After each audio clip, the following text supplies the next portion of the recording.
പഴുത്ത ചക്കയാണ്. പഴുത്ത ചക്കര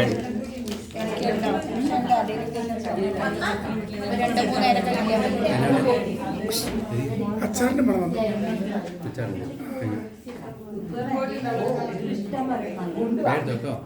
എന്താ ആ കൊച്ചു മടുത്ത് പോവും.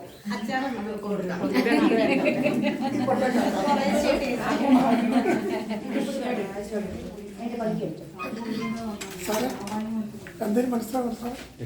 ഇത് പഴുത്ത അച്ചാർ, പഴുത്ത ചക്കേന്റെ അച്ചാറിനുള്ള ഇൻഗ്രീഡിയൻസ് ആണ് എടുത്തു വെച്ചിരിക്കുന്നത്. പഴുത്ത ചക്ക എന്ന് പറഞ്ഞാൽ അതല്ല, ഒരു പുളിച്ച ചക്ക ഉണ്ടായിരുന്നു അതിന്. എന്റെ അയൽവാസി ക്ലാസ്മേറ്റും കൂടെ കേട്ടോ, ഞങ്ങളൊരു നാട്ടുകാരാ വിളിച്ചിരുന്നത്.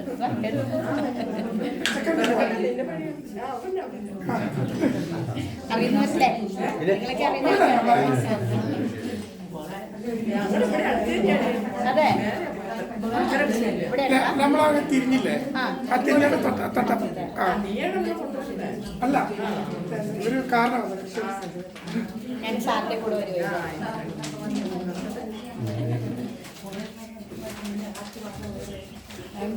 ചക്കച്ചാറ് ടേസ്റ്റ് നോക്കി മര്യാദ കാണിക്കണ്ടല്ലേ?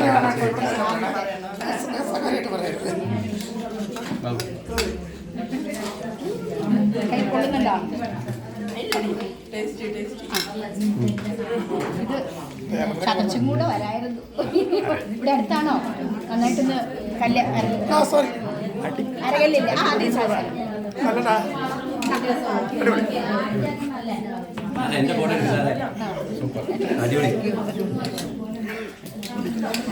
സൂപ്പർ സാധനം. എല്ലാവർക്കും രണ്ടു പേര്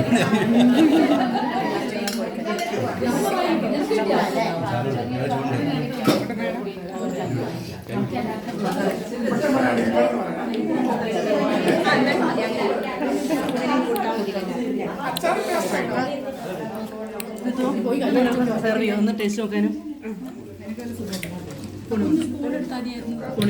ആ വെളുത്തുള്ളി ഇച്ചിരി ചെറുതായിട്ട് അരിഞ്ഞാലാവാ. ഇച്ചിരി വെളുത്തുള്ളി, ഇഞ്ചി, വെളുത്തുള്ളി ഇഞ്ചി. പിന്നെ ഇത് നമ്മൾ ഒരുപാട് ദിവസമൊന്നും വെക്കാൻ പറ്റില്ല കേട്ടോ. ഇതൊക്കെ ഒരു ബിരിയാണിക്കൊക്കെ ഒരു സൈഡ് ഡിഷ് കൊടുക്കുന്ന അച്ചാറാണ്. കൂടിപ്പോയി ഒരാഴ്ച ഫ്രിഡ്ജിൽ അത്രേ ഇരിക്കുള്ളൂ. ഒരാഴ്ച.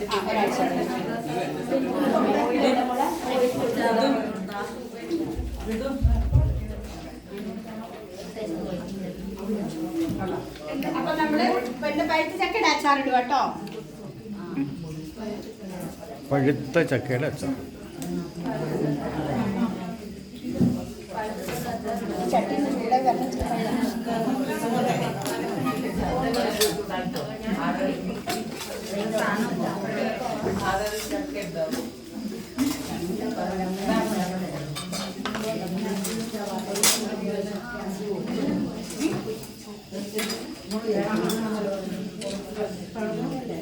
ഈ വിനാഗിരിയുടെ അടുപ്പൊക്കെ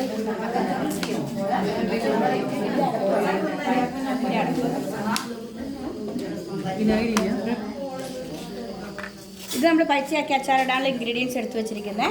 ഇതിനകത്ത് പഴുത്ത ചക്ക വന്നിട്ടുണ്ട്, കായപ്പൊടി, ഉലുവ, കടുക്, കാശ്മീരി മുളക് പൊടിയാട്ടോ ഇതിന് മെയിൻ വരുന്നത്. മുളക് പൊടിയില്ല, പിന്നെ കുരുമുളക് പൊടി, പിന്നെ ശർക്കര, ഉപ്പ്, ഇത്ര ഐറ്റംസാണ് വരുന്നത്. പിന്നെ വിനാഗിരി, സൺഫ്ലവർ ഓയിൽ.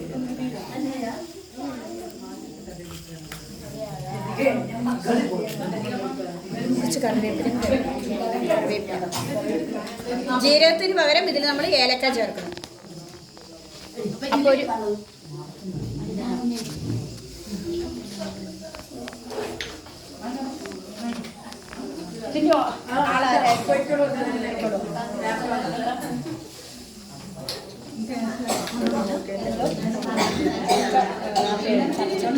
ഇതിൻ്റെ ഏലക്ക ഇതാട്ടോ. ഇതിൽ ജീരകം വേണ്ട. ഇതിൽ ജീരകത്തിൽ നമ്മൾ ഏലക്ക ചേർക്കും.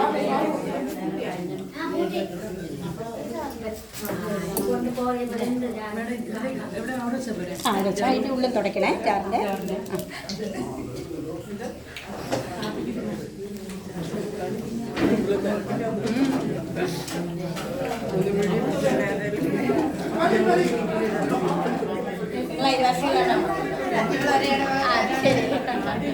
ഞങ്ങൾ ഒന്നിച്ച് പഠിച്ച ആൾക്കാര് തൊട്ട അയൽവാസികള്.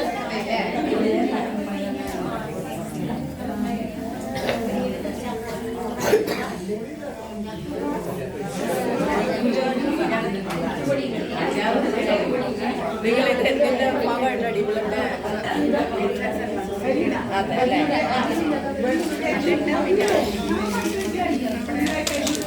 അതല്ലേ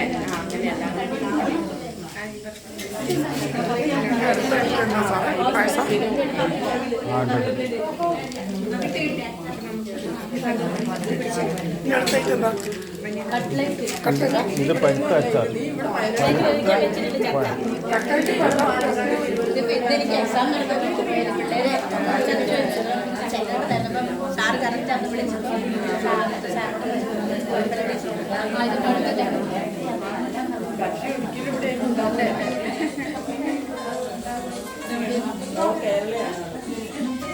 അപ്പോഴേ ഇത് നമ്മളെ അവലോസുപൊടി പറഞ്ഞിരുന്നില്ലേ? അപ്പൊ അവലോസുപൊടിക്ക് ചക്കക്കുരു എന്ത് ചെയ്തു? നമ്മള് വേവിച്ചെടുത്തു. വേവിച്ചതിന്റെ വെള്ളത്തൊലി കളഞ്ഞു. അതിന്റെ ഉള്ളിലുള്ള ബ്രൗൺ നിറത്തിലുള്ളത് കളയരുത്. അത് നമുക്ക് ക്യാൻസറിനെ പ്രതിരോധിക്കാനുള്ള ഒരു ഔഷധം കൂടിയാണ്. എന്താ പറയണേ, ജാക്വലിൻ എന്ന് പറയാം. അതിൻ്റെ ആ പുറത്ത് കാണുന്ന കരിന്തൊലിക്ക് അത് കളയരുത്. ഇപ്പം നമ്മൾ വീട്ടിൽ കറി വെക്കുവാണെങ്കിൽ ആ തൊലി കളയരുത്. അതൊരു ഔഷധ ഗുണം കൂടിയ ഇതാണ്. അപ്പോൾ ഇത് ചരണ്ടി കളയും. അപ്പോൾ ഇത് നമ്മൾ പൊടിക്കണ എങ്ങനെയാണെന്ന് വെച്ചാൽ, ഈ ചക്കക്കുരു തന്നെ പൊടിഞ്ഞ് കിട്ടില്ല. പൊടിഞ്ഞ് കിട്ടും, പക്ഷെ അത് കട്ടയായിട്ടിരിക്കും. അപ്പോൾ അതിനെന്ത് ചെയ്യണം? നമ്മൾ വറുത്ത പൊടി ചേർക്കുക, വറുത്ത അരിപ്പൊടി ചേർക്കുക ഇതിൻ്റെ ഉള്ളിൽ. അപ്പോൾ ഇതിലേക്ക് നമ്മൾ കുറച്ച് അരിപ്പൊടി ചേർക്കുക കേട്ടോ.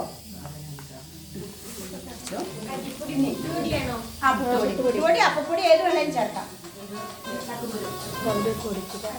അപ്പൊ നമ്മൾ ഒരു പിടുത്തം ചക്കക്കുരു ഇതിലേക്ക് ചേർത്ത് കൊടുക്കുന്നു കേട്ടോ. പുഴുങ്ങി അരിഞ്ഞു വെച്ച ചക്കക്കുരു ഇതിന്റെ അടുപ്പോടെ. അപ്പൊ ഇത് നമ്മൾ പൊടിച്ചെടുക്കണം എങ്ങനെയാ വെച്ചാൽ ക്രഷ് ചെയ്ത് വേണം പൊടിച്ചെടുക്കാൻ. ഒറ്റയടിക്ക് നമ്മൾ കറിക്കൊക്കെ മസാല അരയ്ക്കും പോലെ അരച്ചു കഴിഞ്ഞാൽ അതങ്ങ് അരിഞ്ഞ് കട്ടയായി പോകും. അപ്പൊ അങ്ങനെ ചെയ്യാൻ പാടില്ല.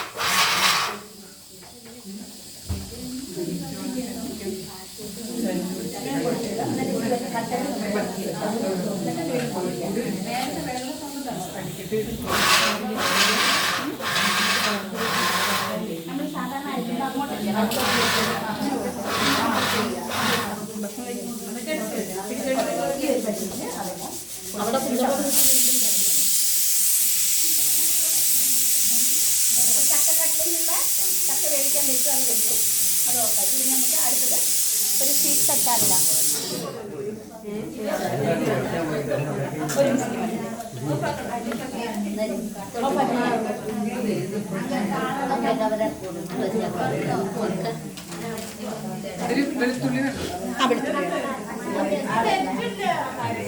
അതിലേക്ക് ഇനി ബാക്കിയുള്ള വെളുത്തുള്ളിയൊക്കെ അങ്ങനെ തന്നെ അങ്ങ് അരിഞ്ഞെടുത്തു. ചെറുതായിട്ട് ചെറുതായിട്ട് അത് സവോളയുടെ കൂട്ടത്തിലേക്ക് അരിഞ്ഞു വെച്ചു. സവോളയിലേക്ക് അരിഞ്ഞു.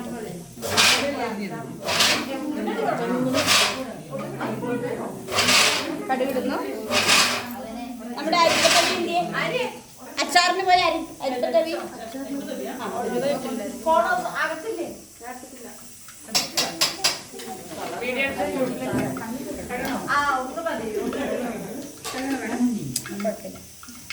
ഇതിലേക്ക് നമുക്ക് പച്ചമുളക് വേണ്ട കേട്ടോ. എരിവില്ലല്ലോ. എരിവില്ലെന്നല്ലേ ഞാൻ പറഞ്ഞതിനാ.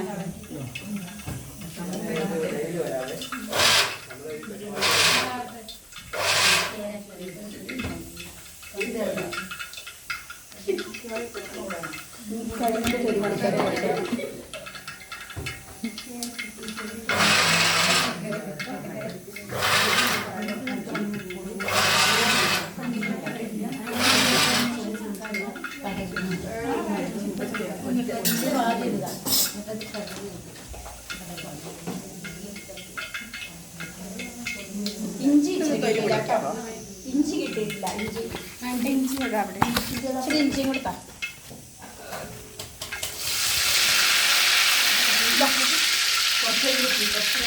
തൊലി ഇതിലേക്ക് പൊളിച്ചിട്ടാൽ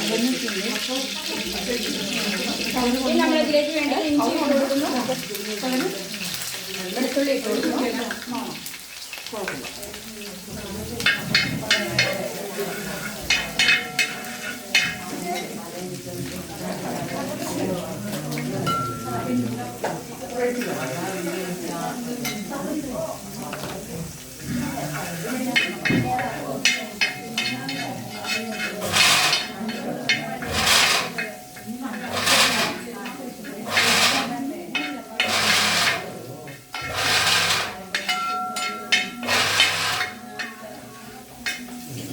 ഇത് ചെയ്യുമ്പോൾ നിങ്ങൾ എഴുതിയെടുത്തോളൂല്ലേ? അപ്പൊ ഇത് നമ്മളൊരു അളവ് പറയുന്നില്ല. എന്താന്ന് വെച്ചാൽ ഇത് അധിക ദിവസം ഇരിക്കൂലേ ചക്ക.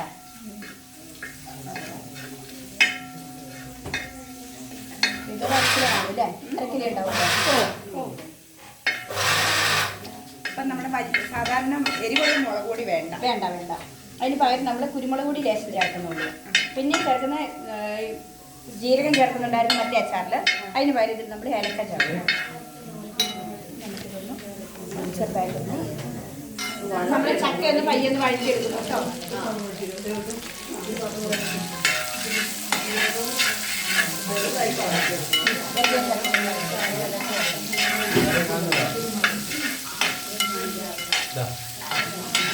നമ്മൾ പാചകത്തിന്റെ വലിയ വഴറ്റിയെടുത്തു. അതിൻ്റെ ഒപ്പം നമ്മൾ പൊടികളെല്ലാം കൂടെ നമ്മുടെ ഏലക്ക ചേർക്കും കേട്ടോ.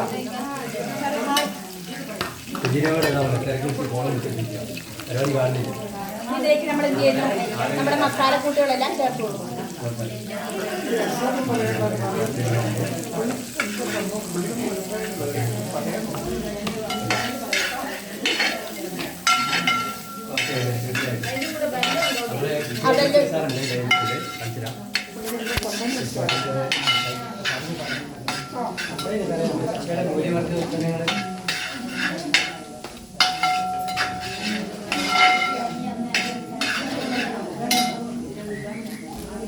വിനാഗിരി എടുത്തു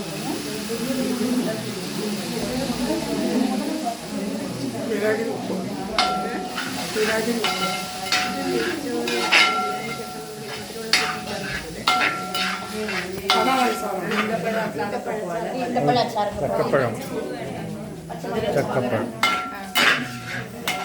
ഇതിന് എരിവ് അധികം വരികയില്ല, മധുരമാണ് വരുന്നത്.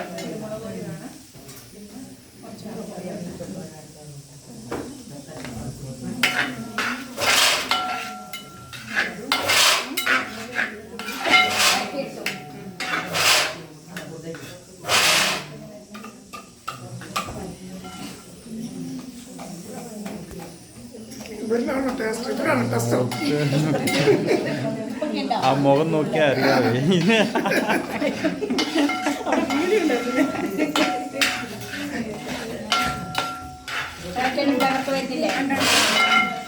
അപ്പൊ ഇത് കൊണ്ടിടാൻ ഈ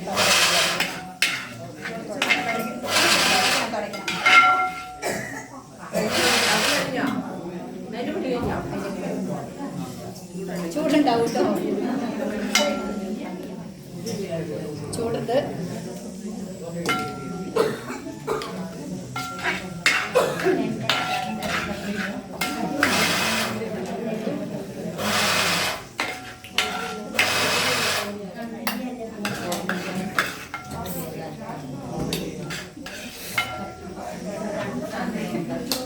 നന്നായി തണുക്കണം കേട്ടോ ഇത് ഈ അച്ചാറ് പിടിക്കാം.